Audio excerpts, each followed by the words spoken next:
I recently became the victim of my wife's infidelity 2 years ago, and it totally destroyed my family. I'm a 31-year-old male and my wife is a 27-year-old.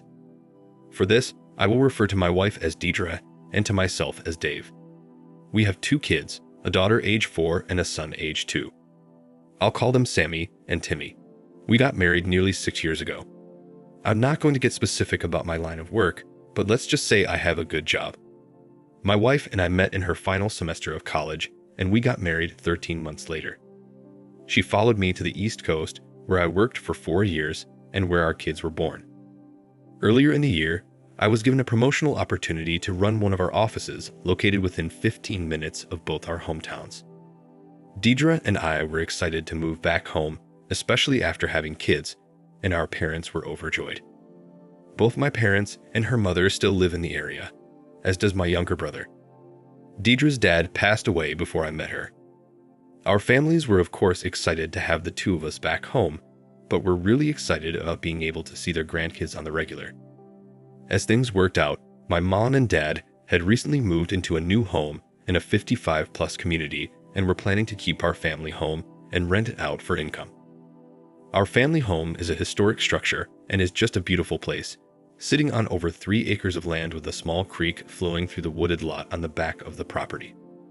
Instead of buying a house, Deidre and I decided to move into the family home and pay rent to my mom and dad.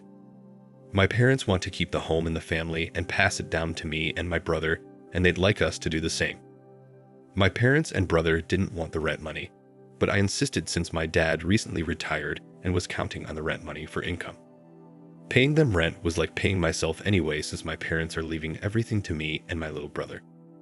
Okay, like I said, this house is very special to my family and my parents treated it with great TLC over the years, but there were a few things that needed done after we moved in. Since it is a historic home, it has unique fixtures and features that require specialization. My parents have been working with a local contracting company for the past 35 years who has done nearly all the major repair work on the house. One of their specialties is working on older homes, and they do a great job. So anyway, after getting a list of projects together, I called them and got an estimate. The owner came out and walked around the house with me.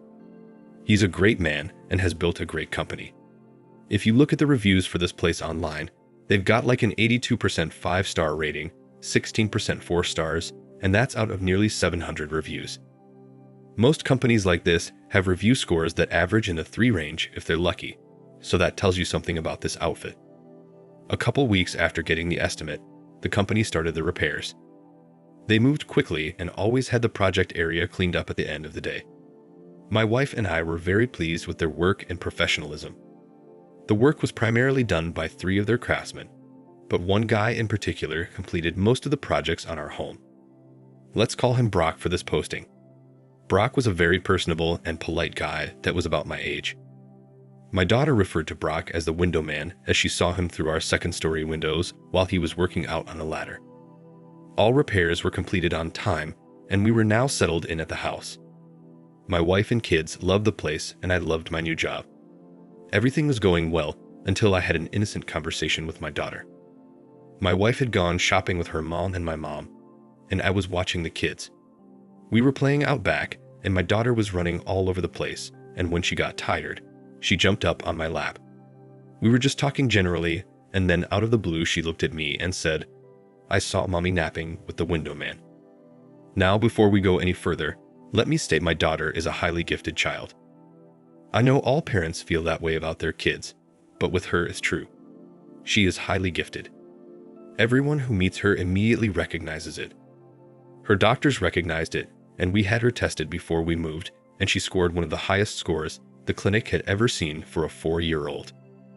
So I knew what she was telling me was very likely factual, although there was a possibility this could have been something she made up, as she does have a remarkable imagination. I was shocked and asked her to repeat it, and she told me the same thing she just said. I asked her to tell me what happened and how she saw them. She said my wife put Timmy and her down for their afternoon nap. Sammy said Timmy dropped his binky behind his bed and was crying for her to get it, but she couldn't reach it, so she went looking for her mom. I asked her if she called Mommy, and she said no. She said she walked over to our bedroom door and opened it and then called Mommy. I asked her what she saw, and she said Mommy jumped up out of bed with a blanket wrapped around her and ran over and kissed her and then took her by the hand to get the binky and to tuck them back in. I said, "Where did you see the window man?" She said he was lying on Daddy's side of the bed. Hearing this hurt so bad, but I didn't want to show emotion, so I said, "He was?" She said yes. I then asked her what happened next. She said Mommy left their bedroom, and I heard her talking with the window man, and they went outside. I asked her what she did next. Sammy said she got up and looked out the window and saw him driving his truck down the driveway. I gave her a big kiss and thanked her for telling me. She then said something that really broke me. She said Mommy told her to shh, let's keep this our secret, okay? I asked her what she said back to Mommy, and she said, I told Mommy okay. Again, my little girl was smart, and somehow she sensed what she saw wasn't right. Again, I didn't want her to be upset, so I made light of the situation and said, "Thank you so much for telling me. I'm so proud of you. Now this can be our secret, okay?" She said, "Okay, I won't tell Mommy I told you." Then she said, "Daddy, don't tell Mommy I told you." And I told her, "There's no way, this is our secret."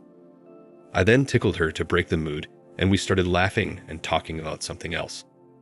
I could tell this secret my wife asked her to keep was really upsetting my daughter, and after telling me, I think she felt relieved. My wife came home with our moms in tow, and she summoned me to come inside with her while our moms went out on the back porch to watch Sammy and Timmy. When I got outside, my wife showed me a gift she bought for Sammy. It was a gift Sammy picked out for her birthday, which is not until October. I asked why she bought it now, and she said she wanted to give it to her now. This was surprising as Sammy wasn't asking about this gift and was not expecting it until her birthday. Also, my wife and I have a clear understanding with Sammy of when she will get large gifts. She knows it's only on her birthday and Christmas, and she accepts this, and like I said, she has never mentioned the gift again, since she chose it a couple months ago. My wife justified the purchase saying, "She's such a great kid and has been so good lately, I wanted to reward her." I hope you're not mad. I told her I wasn't mad, but I immediately sensed this was a bribe of sorts for Sammy to keep my wife's secret. When my wife gave Sammy the gift, Sammy was concerned and said, "I wasn't supposed to get this until my birthday. What am I going to get then?" Deidre told Sammy, "You've been such a good girl, Mommy and Daddy want to give you this now." Sammy surprisingly said, "No, I want to keep it until my birthday. I don't want it now." My wife kept coaxing her to open it, but Sammy didn't want to and looked at me for backing. I spoke up and told Sammy, "Let's take this upstairs and put it in your closet." My wife was stunned by Sammy's reaction, but it didn't surprise me. Like I said, she's very smart, and she didn't want that gift until her birthday. We took the gift upstairs to her closet, and she seemed relieved to not have to open it. When Sammy and I came back downstairs, my dad and brother had arrived, so we spent the rest of the day eating and enjoying family time. I was going through the motions and having fun with my family, but my mind was preoccupied with what Sammy told me. Later that night, I was going to confront my wife, but decided not to, since if what Sammy said was true, my wife would likely deny it. Instead, I told my wife I needed to wake up early Sunday morning to do some work for my company using our home computer. She was fine with this and asked if I wanted her to get up with me to keep me company, and I told her no. When I woke up, I did a complete check on our home computer and there was nothing. Then I went on her phone and entered her password, and again nothing. I thought to myself, did Sammy make this whole thing up? She could have, but her details were too descriptive not to be true. The rest of the day we spent over at my parents' visiting with my aunt and uncle who had flown in from out of town. I hadn't seen them in over 2 years, so it was good to visit with them, and to introduce them to Timmy, who they had not yet met. We had a great day, and everything appeared to be normal with Deidre. She was her ever-loving self and showed no signs of anything. I returned to work on Monday, but the thought of what Sammy told me was still on my mind. So several times during the day, I drove over past my home to alleviate my suspicion. I did the same thing on Tuesday and then again on Wednesday. There was nothing, but I just had a strong feeling Sammy was right. I thought of hiring a private investigator, but instead I decided to buy a camera system at Best Buy. I installed the camera system when Deidre and Sammy were out attending an evening event at our local nature center, and I was home watching Timmy. I placed a camera outside near the garage looking down the driveway, a second camera in the living room, and the third camera in our master bedroom. I placed each camera where they could not be seen unless your eyes somehow stumbled upon them. I was concerned, however, that my wife may notice the camera in our bedroom. Though it was up on the crown molding and completely blended in, as our crown molding is white with black trim, it was in sight if you were laying on your back looking straight at it. I turned the system on when I left for work every day and turned it off before I arrived home. Since my wife and kids don't spend much time in the living room, our bedroom, or on the driveway during the day, they did not set the cameras off much. When the cameras are triggered, I receive a text alert. Everything was normal until the following Tuesday at 1:46 p.m. when I got an alert from the driveway unit. When I checked, I saw a truck from the contracting company coming up the drive. I then saw Brock get out, walk up to my front door, open it, and go in. I next got an alert from the living room camera, and there I saw my wife kissing Brock. Worst fears confirmed, Sammy was right. With this, I rushed out to my car and started heading toward my house. On the way, I called my mom and told her what was happening and asked her to meet me at my house as soon as possible. My brother, aunt, and uncle were also there, and I told her to bring them. On the way over, I spoke with them on the phone. By this time, I had gotten an alert from the bedroom and knew what was likely happening there. I was really upset but held it together, giving instructions to my family. I told my mom and aunt I wanted them to take the children outside when I confronted Deidre. I then asked my uncle and brother if they could accompany me in my bedroom when I confronted Deidre. I explained I wanted them as witnesses and to prevent me from doing something violent.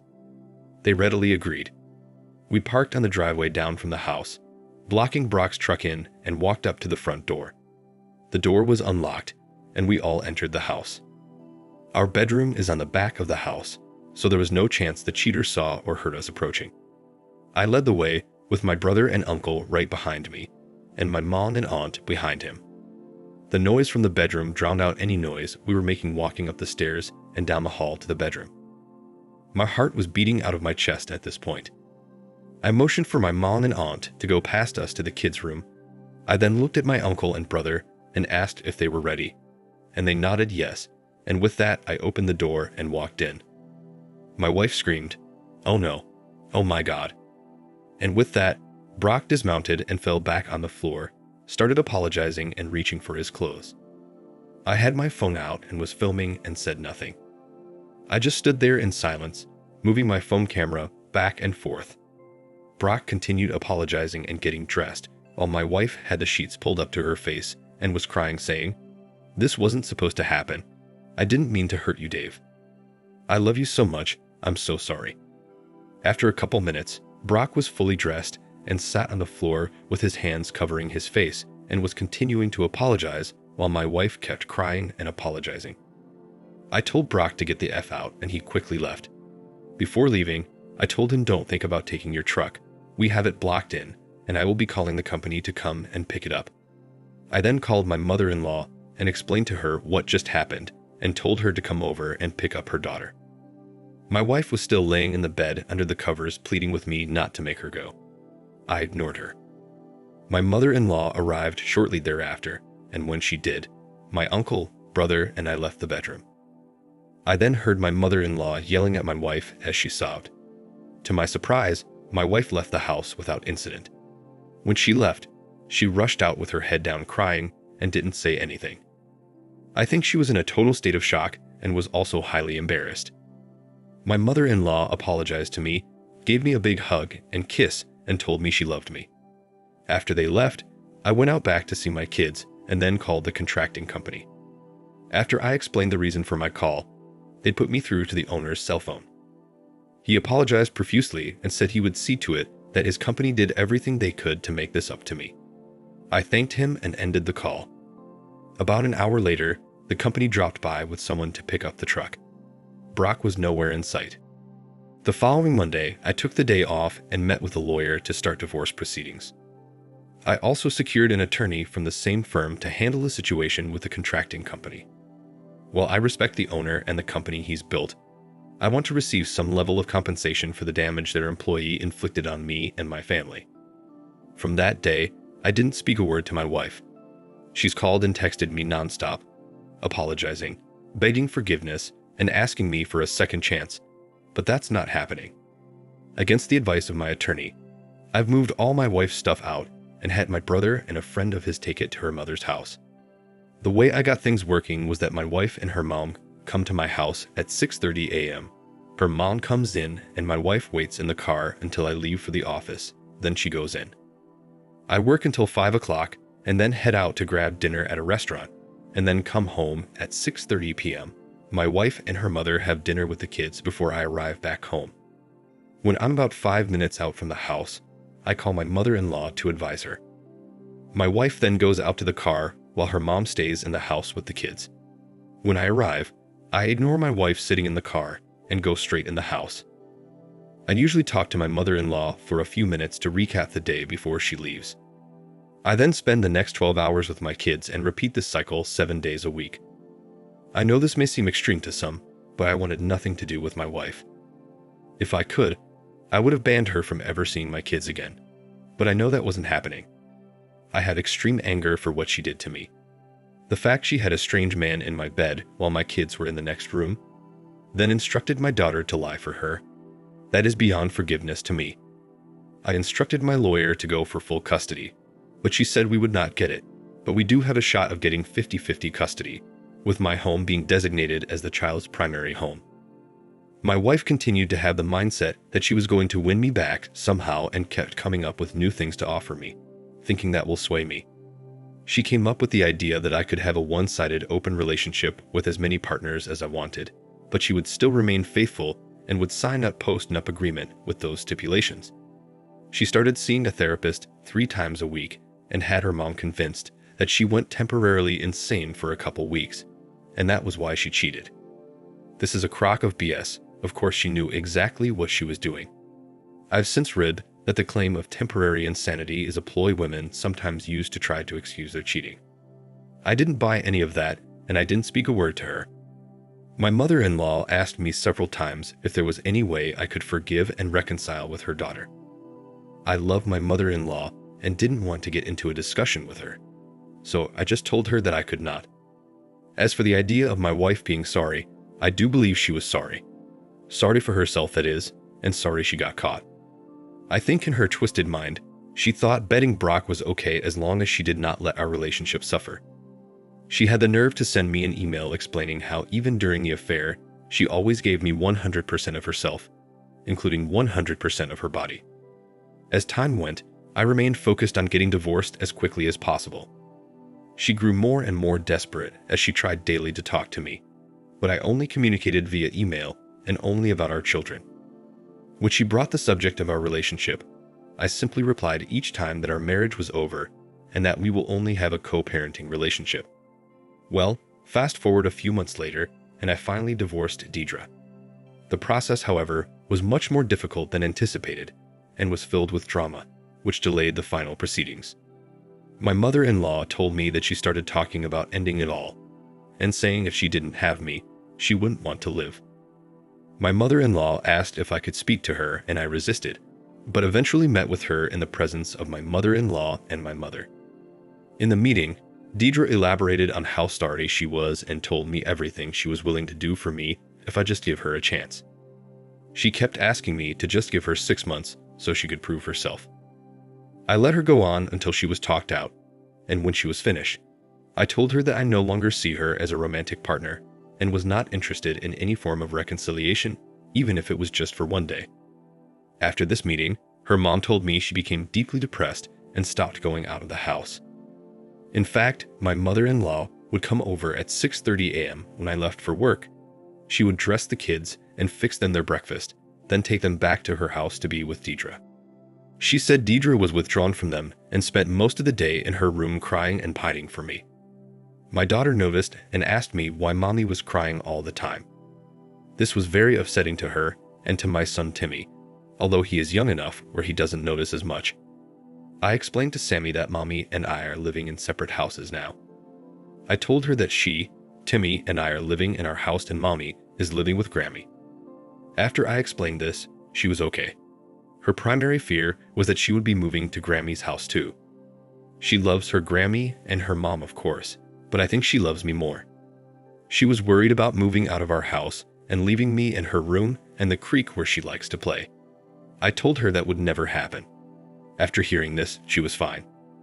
The drama with Deidre didn't stop there though. As the date for our final divorce hearing grew closer, Deidre became more desperate and was calling and texting me multiple times per day while I was working, reiterating all the things she will do for me and how I would be the happiest man in the world if I'd stay with her, and she'd promised me that. I'm paraphrasing now, but you get the picture. Well, the day before the hearing, I got a call from my mother-in-law informing me that Deidre was rushed to the hospital by ambulance. They thought she was having a heart attack. She was admitted and tests were run. In the end, it was determined that she was suffering from severe dehydration. Her mom told me she hadn't eaten anything for the past 3 days, but said she was drinking water. Apparently, she wasn't and got severely dehydrated. I think she did this purposely to delay the final divorce hearing. Well, her shenanigans worked as the hearing was delayed until after the first month of the year, then was delayed again due to weather. Finally, in early March, the hearing took place and I was granted a divorce. Overall, I think I made up pretty well, all things considered. We are in an at-fault state, and I have video proof of Deidre's cheating. The videos were not necessary, though, as Deidre and her attorney gave a full written confession to the judge. In terms of the division of assets, I ended up keeping nearly 63% as the judge allowed me to retain everything I brought into the marriage. Even so, Deidre ended up getting $71,000 from me as well as child support, but no alimony. Like I said, I made out pretty well, but the idea of paying child support to her just burns me. We split custody 50-50 with my home being the primary home. I'm paying my 50% and also paying her 50%. How is this fair? Shouldn't she have to contribute? The court system seems to be totally rigged against fathers. So that's where we are today. We still have the same 6:30 a.m. to 6:30 p.m. arrangement 7 days a week, and it's working well, especially for my kids as they get to see both parents every day. I'm back on speaking terms with my ex, but only about our children. If she asks me how I'm doing, I just redirect her and say let's keep it to the kids. Now to answer a question I've gotten from many respondents here. Have I told anyone else about the conversation I had with Sammy where she told me mommy was napping with a window man? The answer is no, and I don't plan to. At least not any time in the foreseeable future. I promised Sammy that was our secret and that it will remain. As for Sammy, I may end up telling her in 20 or 30 years, but for now, I hope she has completely forgotten whatever she saw. She has never mentioned it to me again and seems as active and happy as ever, so I don't plan on discussing it with her again. That's the end of my story. Not a happy ending, but just about as good as you can get considering the circumstances. Dave. Thank you for watching. Like, comment, and subscribe if you enjoyed the video. Until next time, I'll see you again. Take care.